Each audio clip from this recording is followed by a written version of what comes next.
तो सीधा रुख करते हैं दिल्ली का, जहां पर गौरव भाटिया प्रेस कॉन्फ्रेंस कर रहे हैं रिमांड को लेकर। ये बात मैं जरूर रखूंगा और ये बात अरविंद केजरीवाल अभी देख रहे हैं। ये सर्वोच्च न्यायालय का एक आदेश मैं इसीलिए लेके आया हूं। इस केस का नाम है Bhajanlal, state of Haryana versus Bhajanlal.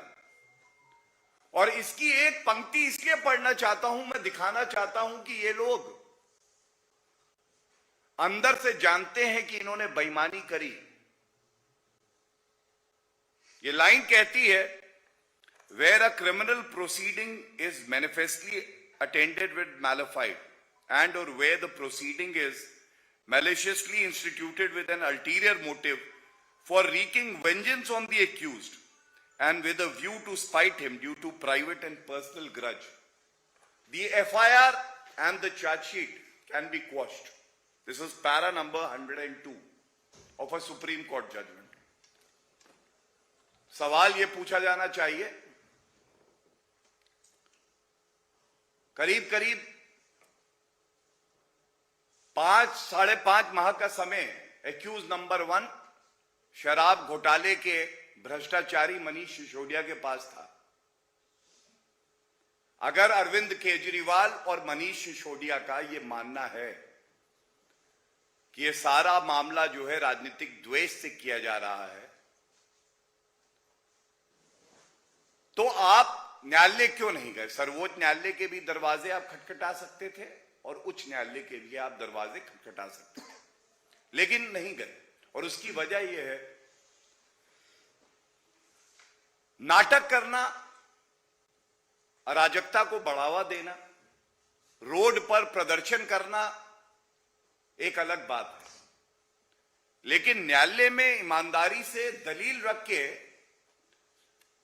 न्यायालय का फैसला आए किसी के हक में, वो तभी होता है जब आप सच्चाई बयान करते हैं, जब तथ्य और प्रमाण होता है। और इसीलिए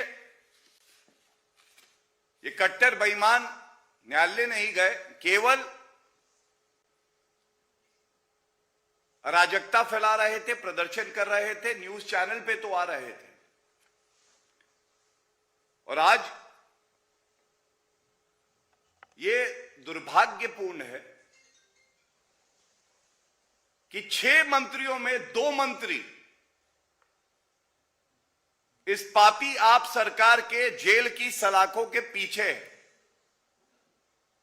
भ्रष्टाचार के आरोप में। और दुर्भाग्यपूर्ण यह है कि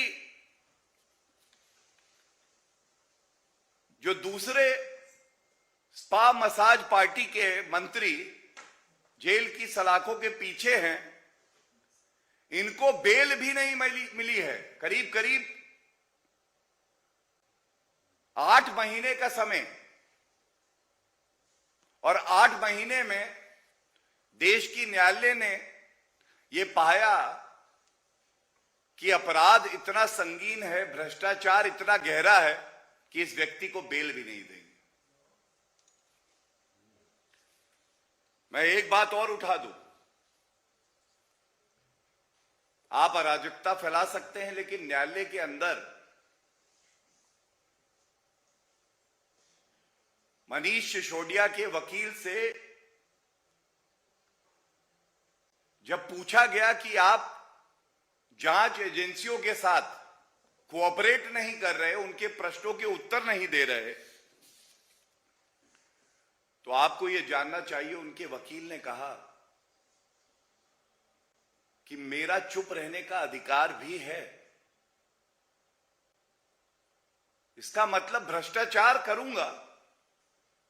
सवाल जब सख्त आएंगे, जब प्रमाण आपको दिखाया जाएगा, तो कोई उत्तर नहीं होगा, तो मैं दलील दूंगा, मेरा हक है चुप रहने का। लेकिन अरविंद केजरीवाल जी, आपके कट्टर बेईमान उप मुख्यमंत्री की चुप्पी लाखों लाखों शब्दों से ज्यादा कह रही है। वो बता रही है कि यह घोटाला हुआ और आप सब घबराए हुए हैं। आप सब जानते हैं कि कानून का हाथ इतना लंबा है कि आपकी बेईमानी को उसने अब पकड़ लिया है। बहुत बहुत धन्यवाद। अगर कोई प्रश्न हो तो मैं वो प्रश्न लूंगा। तो आरोपी मंत्रियों को बर्खास्त करने को लेकर यहां पर बयान केजरीवाल ने संविधान तोड़ने की कसम खाई है। बीजेपी से सीधे तौर पर यहां पर कहा गया है गौरव की तरफ से, और मनीष सिसोदिया मामले पर बीजेपी ने अपनी प्रेस कॉन्फ्रेंस की। आरोप प्रत्यारोप का दौर जो है वो अब दरअसल सिलसिला इसका चालू हो चुका है और आम आदमी पार्टी कट्टर बेईमान पार्टी है। बीजेपी ने प्रेस कॉन्फ्रेंस में अपने ये कहा, तो बड़ा शराब घोटाला करने वाले राजघाट जाते हैं, बीजेपी ने सीधे तौर पर यहां पर कहा। और चलिए इस बीच रुकते